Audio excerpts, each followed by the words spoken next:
Something I've learned in the weeks since bringing our puppy home is that puppies are dumb, and that humans are also dumb in many of the same ways. Case in point, my puppy will have all his favorite toys and his safe, non-charged with electricity treats, and yet, when given free rein, he will forsake those things in favor of chewing cables. The law of the abyss calls to him too, it seems. While frustrating, there is something instantly recognizable in this behavior. I too can be surrounded by my high-value toys like books and craft supplies, yet still find myself rewatching Rick and Morty and feeling empty inside. The problem: our brains are very efficient. Yeah, I bet you didn't expect me to say that one, did you? Depending on how you look at this, our brains are either very efficient or very lazy. We love a shortcut. During research for this script, I came across the term cognitive miser. It's a psychological term used to describe the human mind because of, to quote, the tendency of humans to think and solve problems in simpler and less effortful ways rather than in more sophisticated and effortful ways, regardless of intelligence. I.e., we like the easy option, saves energy and helps us make quicker, albeit sometimes worse, decisions. When left to default, my brain will often pick the path of least resistance. The phone, the TV, the thing directly in front of me that I don't have to consciously think of, unlike the half-finished project currently stashed upstairs in my wardrobe. And this, shall we say, poor decision making is only amplified when I'm stressed or busy or overwhelmed. The thing is, defaulting to cheap pleasures is a bit of a snowball effect. If I'm stressed and I start defaulting to my phone more, I inevitably flood and fry my brain, which gives me a mental fog hangover that makes me more likely to reach for my phone again next time, and then before you know it, it's just been a week of feeling like garbage. Today, we're DIYing a little something to help intercept that default process: a dopamine menu. What is a dopamine menu?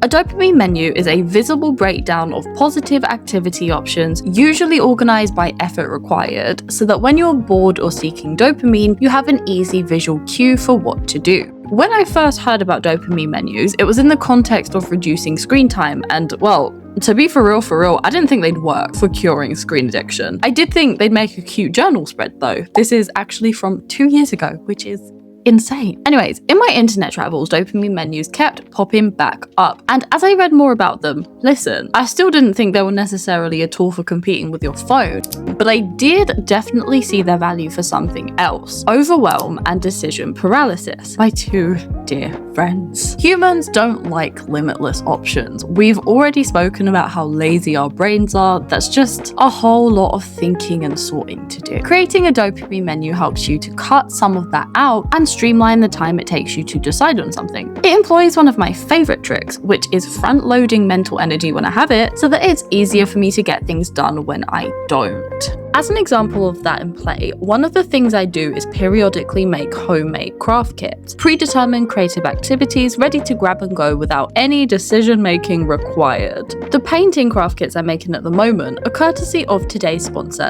Skillshare. Now, Skillshare has tons of painting classes I want to take, and painting is definitely going on my dopamine menu.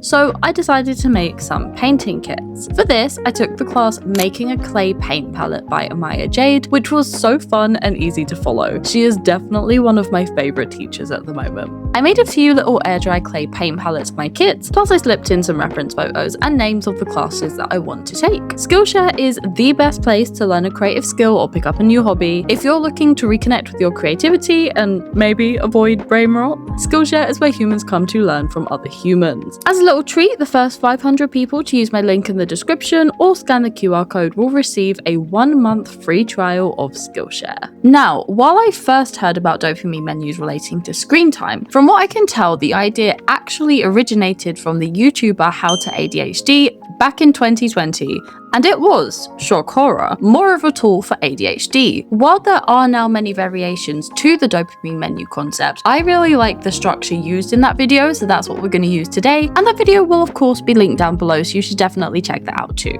How to make a dopamine menu. Step 1. Think of all the activities that bring you joy and write them out into categories. Appetizers are quick wins, easy activities that don't suck you in or require too much from you. For example, making a nice coffee or listening to your favorite favourite song. Mains are the meatier tasks with big rewards but also a bigger buy-in. So reading a book, doing some art, going for a walk, that kind of thing. Desserts are our indulgences, well, not naughty. If you're not harming anyone, whatever, but the behaviors that, let's say, is easy to overdo and end up feeling worse for. Scrolling on TikTok, for example, or eating a ton of sour Skittles. I love them, but that's a trap. Sides make a little bit more sense within the original ADHD context. Essentially, they're fun little things you can add to everyday tasks to spice them up a bit, like listening to a podcast or calling a friend. And specials are for the rarer treats, going to a concert or seeing a theatre show, for example. Step 2. Once you have your activities listed, you can get to the fun stuff, designing your dopamine menu. Now, this is totally up to you. Canva has tons of menu templates you can amend, or you can get your craft supplies out and make something yourself. Alternatively, I did make 2 templates that you can use. This whole video is kind of about making it as easy as possible to do more of the things you want to do, so feel free to use these shortcuts. Template 1 is a guided zine.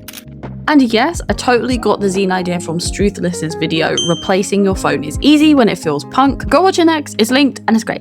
So he basically used a zine to help him track why he was going on his phone, and the size was really handy because it could just be stuck to the back of his phone and easily accessible. So similar deal here, right? You can use this as a worksheet before you move on to your final design, or if you want it easily accessible from your phone, you could use this as your dopamine menu and stick it on the back of your phone or pop it in your phone case. Your choice. But each page covers a brief reminder of what we've spoken about, as well as some prompts and some space for you to fill out your menu. Here's a little walkthrough of what this looks like. There'll be a free download link to the PDF in the description box of this video. Eat, drink, be merry. Template 2, a customizable menu. Our second template is just a blank canvas menu with headings pre-filled for you. I kept this design super plain, so if you want to have fun decorating it yourself, go ahead. Personally, I use stickers, but you could paint or draw or really whatever your heart desires. By the way, with the stickers I'm using, I just brought a bunch of the Martina Calvi Milligram collaboration to review and also just to support because I love her work. And I'd already bought her latest sticker book drop, that's what I'm using here. But yeah, just to let you know, I will be posting a review of that next month. Look at how beautiful this journal is. Anyway, so again, this template will be free to download in the description. Do whatever you like with it. So, what is on my dopamine menu? Okay, well, you guys know me. I am in fact a crafty girl. So a lot of these activities are craft related. Sponsorship aside, I always forget how much I adore working with clay, and doing that project earlier in the video reminded me. So clay is definitely on the list.